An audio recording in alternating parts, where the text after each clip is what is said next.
Assalamu alaikum and welcome to today's session. We are going to be talking about careers today. Thank you for joining us. Actually, if you're here from different countries, please feel free to comment on the comments below. We will be taking questions, inshallah, and trying to answer all the questions. Do join our YouTube channel. This is the third part of the Reset series. Um, why we are running this series is because of the COVID-19 disruption that has taken place. We have a series of different, I would say, different areas, different themes that we are looking into. We've got amazing guests. The first guest that we had covered all the way from looking at mindfulness. We had covered more about understanding your passion, motivation, and today we are going to be covering about careers and how they have changed or how they will evolve in the future for all those people who are either who are studying or who've studied or who want to study further in any different discipline. And today our guest that we have, I'd like to give a brief introduction of the guest. So the purpose of today's session, basically, before I introduce the guest, is for people to understand where they are at their careers, especially if they want to shift their careers, and for that purpose, and what the difference and what the changes will happen and take place within organizations. Now, me being an HR specialist and studying this area, I've called a subject matter. I've called another expert who is far beyond my expertise, but we've collaborated in the past. He used to teach at the same university that I used to. Let me start with his introduction. So, Hammad Siddiqui is basically an EduTech. Is the co-founder of EduTech. He's currently based in Canada. He has been an international development consultant, a disruptor, an author, and public speaker. I've read many of his books, and currently he's also written a new book on LinkedIn optimization, where he helps people out who want to optimize their LinkedIn profile. He's worked in Asia, South Asia, and Middle East, and he has extensive experience from 1990 onwards. So let me call him on board. Assalamu alaikum. Assalamu alaikum, Walaikum Hamad. salam. Assalamu Walaikum alaikum. salam. Nadeem, how are you? I hope you were listening to the introduction. I Thank forgot you to very much. mention that you've also met the Queen. You've been you're like a knighting armor. You met the Queen and Yeah, the Duke as well. I got to Duke know. of Edinburgh. Yes, yeah, they were in Pakistan in 1997. That was her second visit to Pakistan. Yes, yes. So I think first visit was 96 or something, 1966, and after that she came in 1997. And I was Amazing. at that time working at the British Deputy High Commission and was the only local who was involved in her program Yes, and yes. had the opportunity or the honor to meet her and the Duke. Amazing. So Hamad Saab, just to give the audience a kind of how we know each other. So I've actually studied. So he's been a mentor of mine. I've taken workshops. I've been. I think I'm humbled that I'm connected to him, and I still keep learning. I think the learning journey continues. So both of us share a passion to transform the future of work, and which we are now actually saying the now of work. So today's session is basically geared towards understanding how work has evolved. Very recently, we had this conversation on how we can, how industries, how work will transform, and that is probably the purpose today. So Hamad Saab, thank you for joining us. Thank you for giving your time. He obviously how the session is structured. Just to let the audience know, we'll have a brief conversation between yourself and myself for the upcoming 20 minutes that we have, and then in the later 10 minutes of the time, we'll have a brief question and answer session to anyone who's interested to learn more. Is that all right? Yeah. Okay, so we've seen we were talking about education. How do you think education has evolved since I would say just before the pandemic, and how do you feel that the people who are already enrolled and the people who are coming out, what will be the difference between them searching for careers and I would say the conventional careers that exist that existed till today? Obviously, the industry is at a halt. What are your Mhm. thoughts on this? Right. So I think, Nadeem, first of all, what we need to understand is what the global scenario is. Okay. So everybody is talking about pandemic the way it is, and people are mostly talking about um, how many more infections have been discovered, and how many people have recovered, how many deaths. So these are the predominant statistics that have been shared. Yes. But there are certain statistics that are also really important for people who are either in the process of getting out of universities and looking for careers, or those who are in careers and either been laid off, unfortunately, or were looking to change. So I think COVID-19 has uh, kind of I won't say provided, but has disrupted our lives drastically. So two very strong words: disrupted drastically. Yes. And people are trying to figure out what's going to happen. And one of the ways to kind of develop your strategy is to look at the scenarios that you are in, and maybe learn from people who or experts who who are really doing some interesting data analytics. Um, so the fact of the matter is that only in Canada there were about 4 million people who lost their jobs. US is about 3.2 million already. That's a lot. That's a lot Glo- of people. That's a yes, lot of people. yes. So and globally, ILO's report was 25 million job losses. There was another report from WTO, World Trade Organization, that they are foreseeing a global trade loss of 32%. So, I mean, the our economies are intertwined. Yes. Global, like, True. it's like one huge big economy, Yes. and there are smaller like countries contributing and and kind of taking their share of the wealth that is being generated. So first of all, wealth generation is at halt at the moment. So that's why companies are like laying off people, because uh, the system out there was to kind of sell and Yes. earn and Yes. develop that cash flow and pay people. Yes. So that's the global scenario.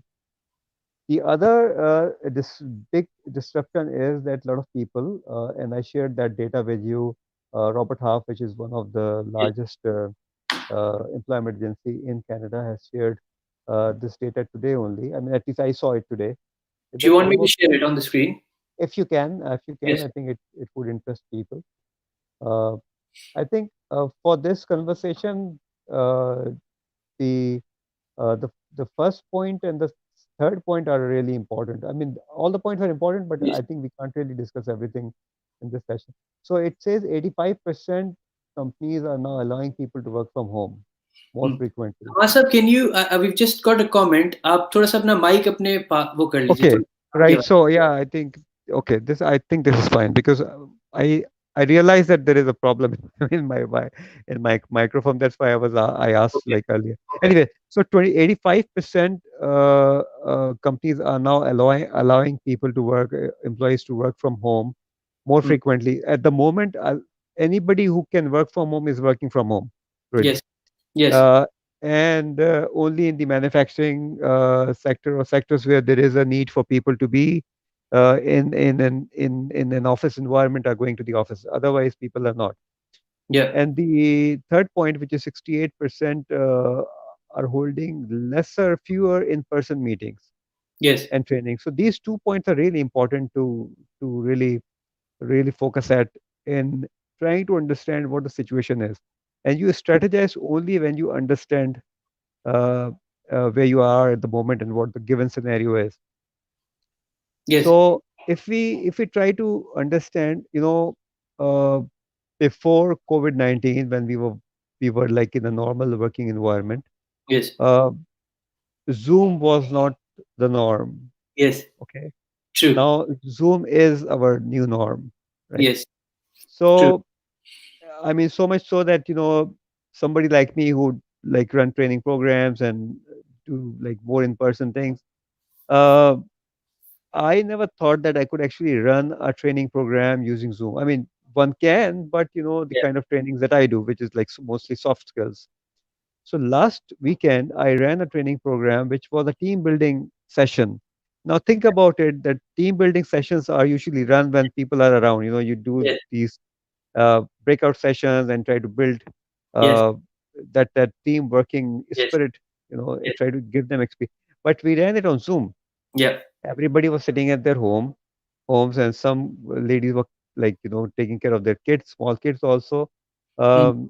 That's basically a startup here, which is the name of the startup is Jumpstart Refugees. So those refugee women who come here and they struggle, of those who are educated and who are educated or experienced in doing business, this startup is kind of helping them scale. Yes. And I am one of their coaches, of many Amazing. coaches, of course. So that training program ran on Zoom, and it worked well. So I Great. had to figure out exactly what would I do, how would I use, what breakout session would I use for people who are not physically connected. They're connected via Zoom. Okay. So Amazing. this is Amazing. what we call innovation. So Yes. those who are in training field have to innovate, and so Mm. as any other person who is either coming into the field or already in the field, to understand what can be done next to improve their skills. And you and I also spoke about your experience and skills. Yes. Believe me, anybody who has a lot of experience in education and no skills is going to fail. Yes, yes. You have to have. We were talking about this earlier. Let me just take a step. आपकी जो initial the initial thing that we talked about was why are people Right. laying off a lot of people or furloughing people. Now, from my research that I've done in people analytics, we understand that 80% of any cost, I think operations cost, is related to the workforce, right? So there's a huge cost involved in keeping the workforce alive when the industries will shut down. So that's a big cost that companies had bared for whatever time that they could. And then the government has also given a lot of sanctions. They've given levies and I'd say grants for as much as they could. But obviously, Yeah. when you talk about this disruption, which we again in our book in the last chapter we've talked about what may happen in the future, which has just really happened, is a systematic level disruption. And when that happened, which is the current scenario that you've talked about, what has happened is every industry, not just HR, not just education, not just I would say the food industry, all the industries have been impacted, right? Now the matter of the fact is what we were studying previously, Kiji, will have these skill sets and will go out in the industry and will be able to find a job. That is basically changed drastically. So how are you dealing with students now, or the people who are you are coaching? You did mention that you're coaching a lot of people. What are the challenges that you're facing, and what are the I would ask what are the recommendations for such people, uh, Mhm. for them to be able to equip themselves for the future? Okay, we a lot of now this is an example that I want to share it with you, and this has happened not just once; it happened a lot of the times. I see a post on LinkedIn come down, and they're like, I will work for free. I reach out to those people, and I'll say, I have a project, I have an assignment. Would you like to work for me? And in 2 or 3 days I get no response. So people do want to work for, well, they're educated, they want to work for free, but I think they're lacking some sort of passion or purpose or motivation to go ahead and do that, because even though they should they should understand that they're given the opportunity to work. So should they be taking the opportunity or should they not? And how do they enhance this skill lag that they're now currently in? See, Nadeem, I think, again, as I say, we need to, like, we can only build our strategy based on the given scenario. I think this current disruption has actually put a lot of impact on our psychological health also, or our mental Yeah. mental health. People are worried. In most of the countries, people live paycheck to paycheck, Yeah. and they struggle. The students spend a lot of money. They have debt when they come out of the Yes. schools, and they're really looking for job opportunities.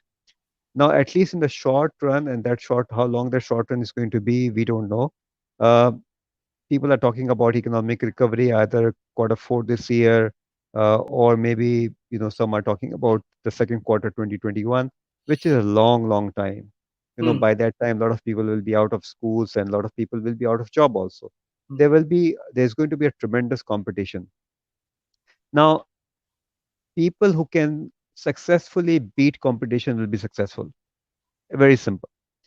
Now, how do you do that? You either build your skill, or I mean, you have to build your skill anyways, and be out there and outshine. So, for instance, I do LinkedIn optimization Yes. as a profession, Yes.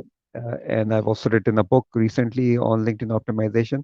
Um, and what I've seen is a surge of people, who are interested.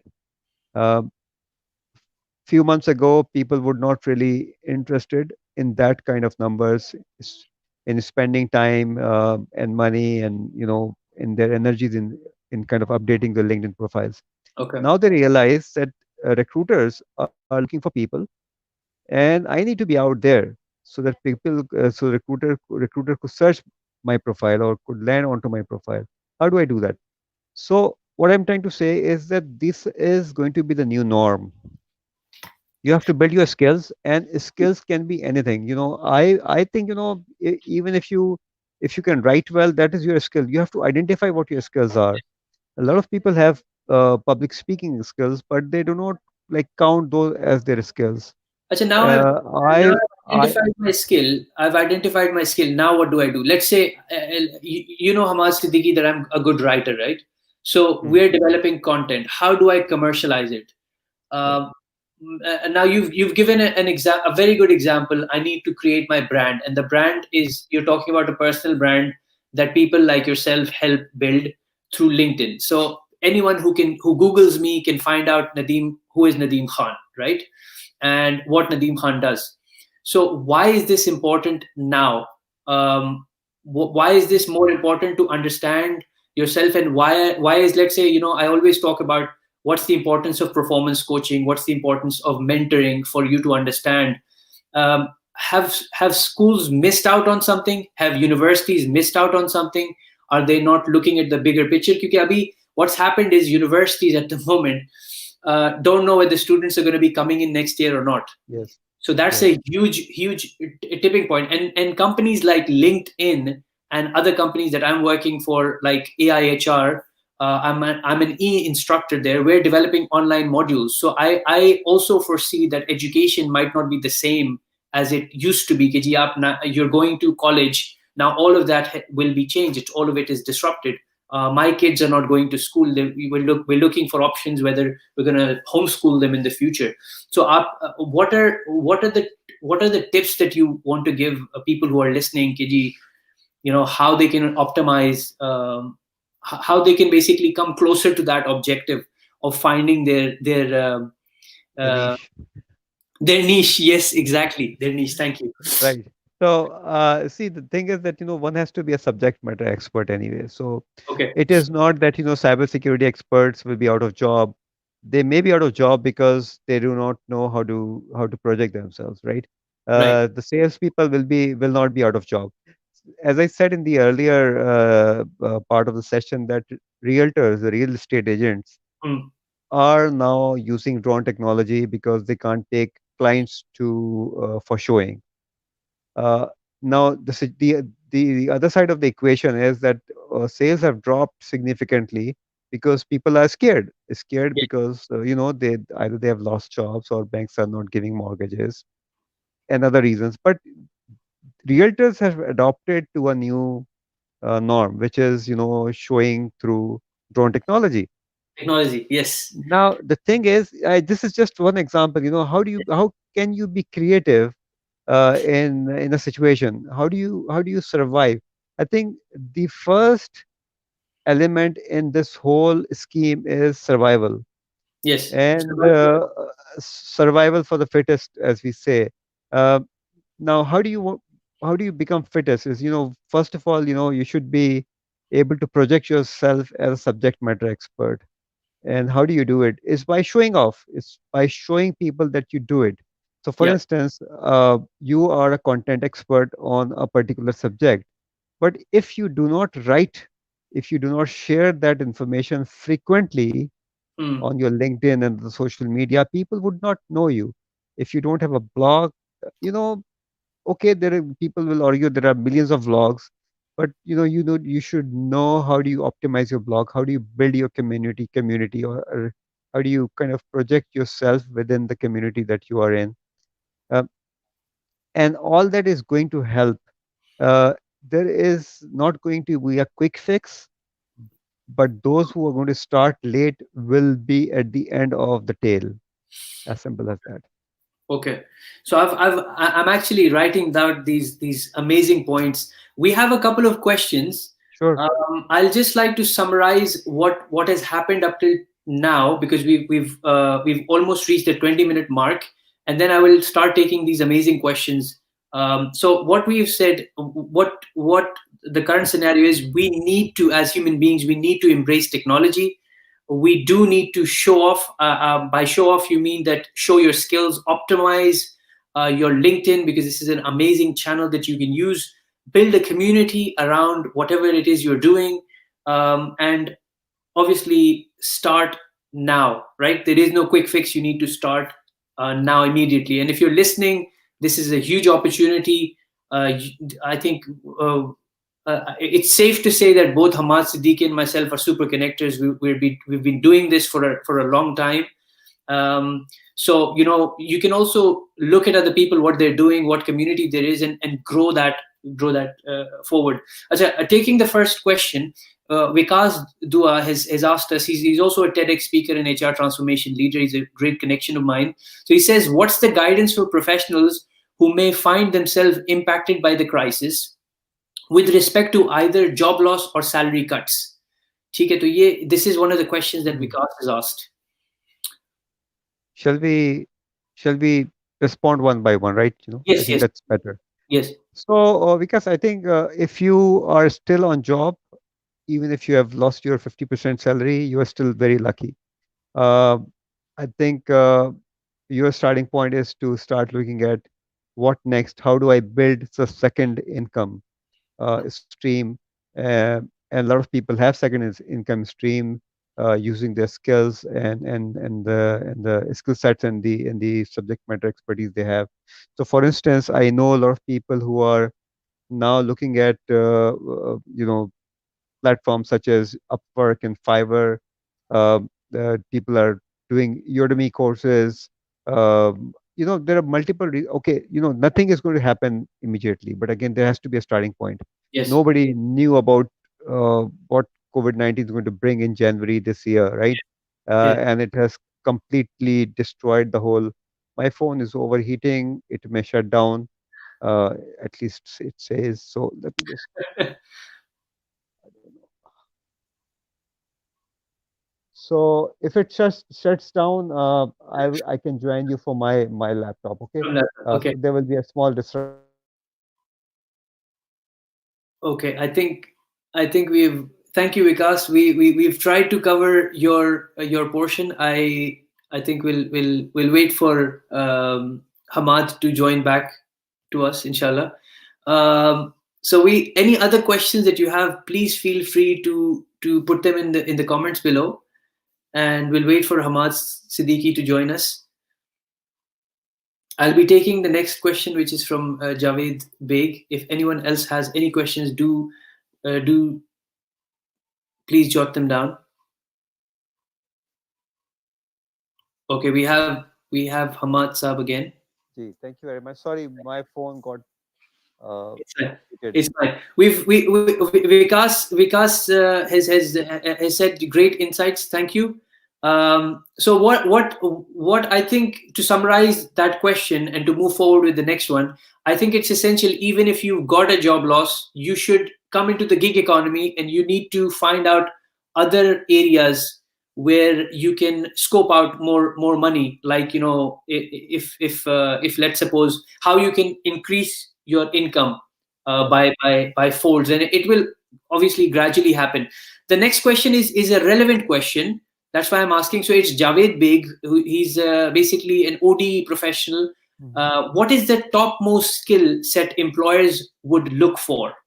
in like he's asking now, what is the top most skill set employers would look for?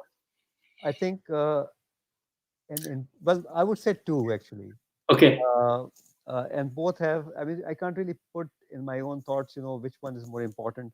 I think both go hand in hand. It's your communication skills and your adaptability. These are amazing, things. amazing. uh, Communication and adaptability, amazing, Adaptability, if you amazing. can kind of build something together, if you're a good communicator and you can adapt to this change, then it will become easier for you to survive or to find like new opportunities. I would like to add one if that's okay. Sure, sure, absolutely. Go ahead. Okay, I was looking at the World Economic Forum report for 2020, and there was a skill set that students that was ranked amongst the top, which is a skill set which is probably very relevant to systems thinking. It's about looking at joining the dots, which previously we were we used to be in silos, and we used to study only one subject. And I think Yeah, now people have transitioned from just studying one. Okay, I understand that we're subject specialist, but to be able to be a lifelong learner, I think that's also something that will be very close to adaptability that you said. But yeah. it's actually joining the dots and being able to have a holistic picture of what's happening, which Yeah, is very there's going important to for be employers. yeah, there's going to be a lot of changes. Believe me, I think some people are already experiencing it, uh, and one of the change is going to be uh, s- our psychological behaviors. Uh, I know people in Toronto or around Toronto living in condos, working in downtown. They lived in those condos because those were in close proximity, although the condos were very, very expensive and Mm, like small, tiny condos. mm, Uh, but now that they have to work from home, and probably in the long run, yes, companies are not really interested in spending too much money in real estate. Why would they have an office if people can work from home? yes. This is going to be a new norm which people will have to adopt, and companies will have to adopt also, and everything in between will fall in place as it happens. So one has to be ready rather than kind of psychologically getting depressed. Mm, Try to understand how things are moving ahead and how can I fill in that gap. There will be a lot of gaps. Your adaptability, when I say adaptability, it's about filling those gaps that are going to be mm. emerging out there. Okay sir, आपका mic थोड़ा सा आप ठीक कीजिए. Okay, sorry. अच्छा, Again, uh, a question that I have, because this is very relevant. I think people now, especially some of the, I would say, we are millennials, but I'd say Gen Y, if I'm not mistaken, or mhm, Gen Z. Those people who might be similar to your age now, I know that you have a lot of adaptability, but between, I would say, 35 and 55 years old, right? And they sometimes are stuck between, okay, so we don't know technology, we've never learned it, especially teachers that I meet, not shying away, not being ready. How would you, what is the advice that you would give to them, to be able to become more adaptable, to be able to pick up the technology and start learning? Because a lot of these people are, they may be some of our listeners. How did you start? Obviously, I've known you from the start. You're a go-getter, but what is that kind of skill? Yeah, what is mm. I got your point, Nadeem. See, I mean, I did it because I think there are people who are different from the rest of the crowd. I was, I think, probably one of those people who was really interested in learning new things as I went along in my career, in my job. And that's what the adaptability means. That's what helped me grow. So what I say, I just put it very plainly. This is an excuse of not doing or not doing enough. Now, I think, and you are an HR expert also, Deem, I don't think that this excuse is going to last. yes, Uh, true, true. if somebody can make online payment, purchase online stuff, use a mobile phone these days, have internet at home and still saying that they are not really into technology, I think that's a pretty lame argument. The thing is that technology has become plug and play, True. become so user friendly Yes. that you can't really. So, I mean, you had this LinkedIn Live, for instance, Yes. you knew that StreamYard would work. How long did it take you to actually figure it out? Maybe just half an hour. Yeah. Yeah. So it's just a matter of figuring out.